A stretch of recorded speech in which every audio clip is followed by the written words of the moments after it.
Hi, I'm Vince Weston, and this is my latest update on the Twisted Clown Military Appreciation group build. And this is my deuce and a half and my Army motorcycle. I guess you'd consider it a Harley. Kind of go through this. This has been a while.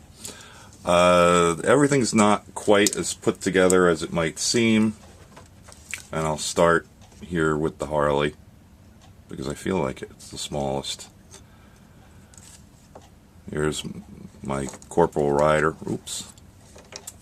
This is the base I intend to use, by the way, and just about sort of the position. Oops.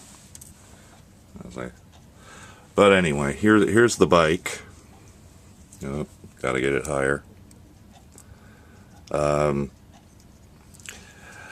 This actually took about 10 hours to get to this point of building, because it's actually about 44 pieces. Hopefully that's showing up pretty well.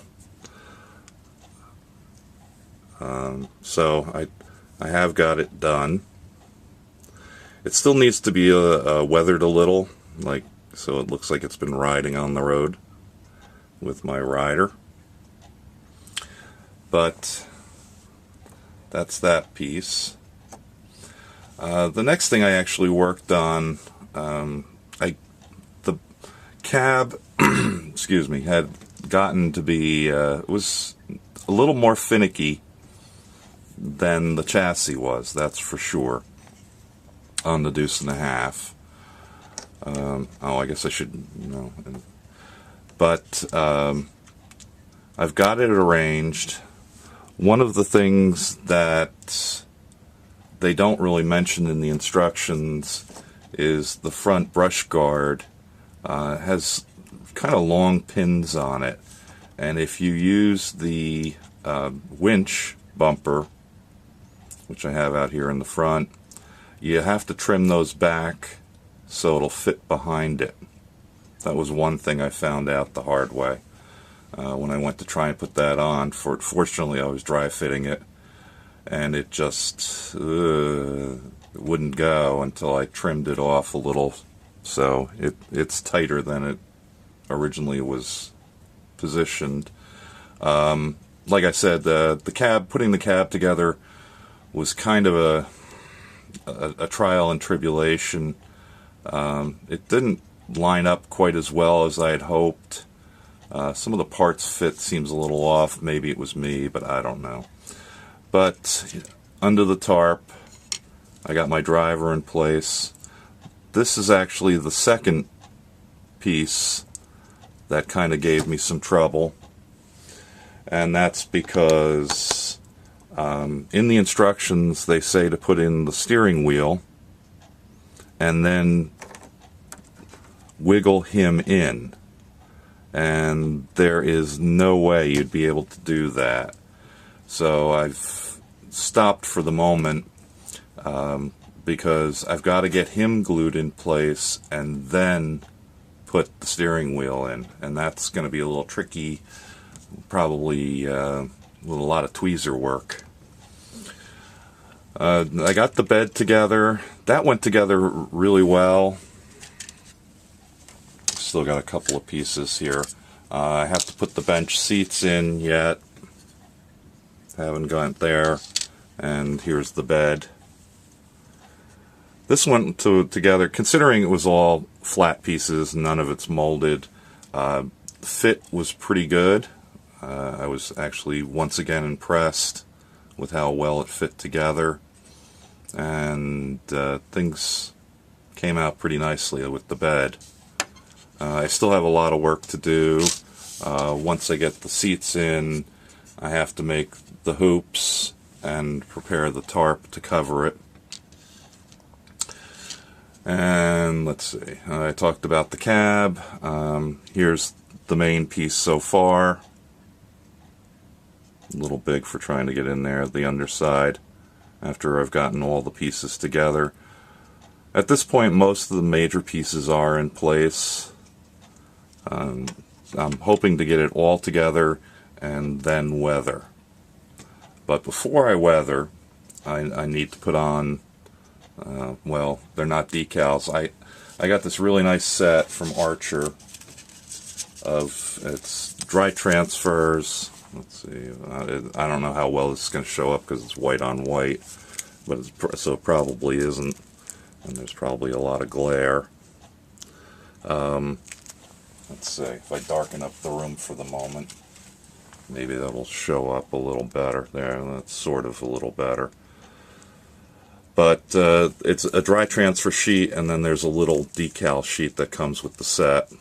This is set AR35236, and it comes with an addendum, which is the decals.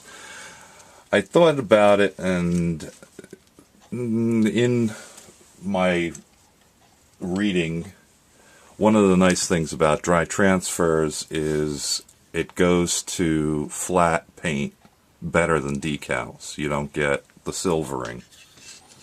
So that's one reason I was pretty happy as to well, I should say to that choice. There's, like I said, there's still a lot of small parts. This is the hoop that goes over in the cab and the mirrors, and there's something else laying down there, I think. Everything is all painted. Here's the steering wheel and the rifle and the gas cans and the toolbox. That'll go on the side of the bed here. If I'm even in shot, it goes there. Anyway, so since I had gotten this far, I had started thinking about my base. And I found these at Christmas time. And they're wireframe trees. This was the second one I bought. Of course, I got them cheap sort of after Christmas sales. And using a typical technique with wire trees is to basically cover it up. I used some spackle mixed with Elmer's glue and covered it all up. This one I haven't done yet. That's the way the tree came. This larger tree is the one I've completed. The base will be hidden once I get it into the base. But the technique came out pretty well. I was able to paint over it. You can't see the wires anymore. And then dry brush to make it a little bit more looking like a tree. Then I had purchased this foliage fiber clusters in it was a Hobby Lobby with my 40% off coupon, and used that for the foliage on top. I might have to get more, but it comes out really well. This tree, if you can see up inside, I did a lot of work with twisting these branches before I did anything else, because I wanted it to be more of a deciduous tree, and it was kind of just a lot of small wires sticking up. So that has come out pretty well. I'm pleased with that one. So that I've got my base, I've sort of got my setup. I'm not sure if I'm going to use the second tree or not for the pit stop, but at least I'll have the truck under a tree on the side of the road. So, oh, the other thing, speaking of the motorcycle, I mentioned in my last update that, of course, there are two motorcycles in the kit. The motorcycles are identical, the riders are different. But I had mentioned that I was going to use the second one for something different, and this is it. I bought this a little while ago. This is the Zombie Hunter by Masterbox. Road to Freedom. Of course, we all kind of know this character and the movies that she's from. I'm sure they couldn't get the licensing, so that's why they gave it a slightly different name. But she's a pretty good representation. And you have to supply the motorcycle. Basically, they give you zombie figures, her figure, and stowage to go on to the bike.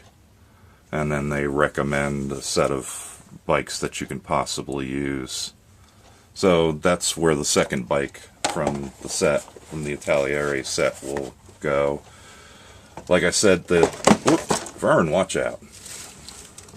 Vern's trying to get into the show. So, before Vern jumped in, I was talking about the motorcycle earlier on, and I said it took about 10 hours because it's 44 pieces. This is the reason I haven't built the second one yet. I did it over about 5 days, 2 hours.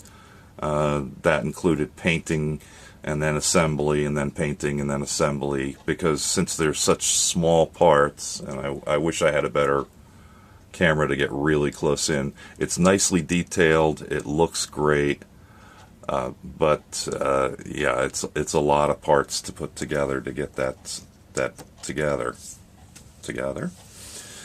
Anyway, so that's why the second bike will be waiting a little longer. So that's my update. From here, I'm going to go on to finishing assembly, putting on the dry transfers, and then start weathering everything up and working on the base. I should be done by Memorial Day, but we'll see. Okay. Alright, so thanks for watching. And we'll see you in a little bit. Bye-bye.